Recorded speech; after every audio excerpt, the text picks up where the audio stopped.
no miedzo inowanda pamwe tsoka dzenoneta dzimwe ngovo ndogomborwa ndodona asi Jesu andibata ndiye anondesembesa ndozewa ndichakorera zvapera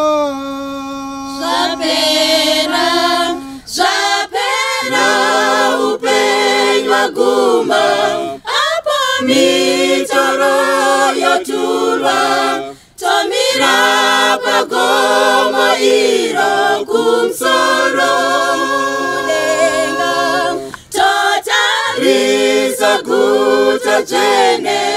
iro Jesu nogadzira nekute ndatichasvikako zvapera ndirinde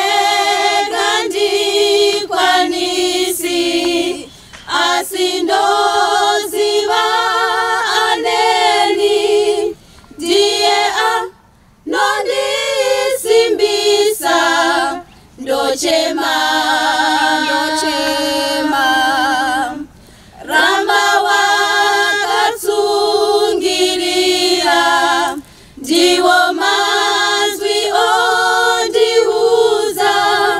kwasara nguva shomana zvapera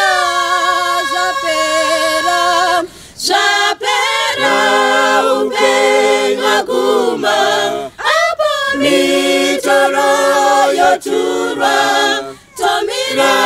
pagomo iro kumsoro denga totarisa guta dzvene iro Jesu nogadzira nekute ndatichasvikako zvapera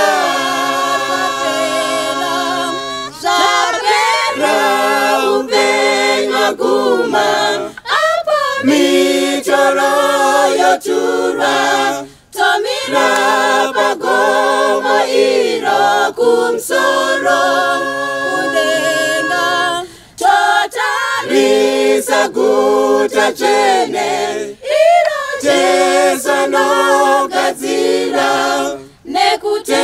ndatichasvikako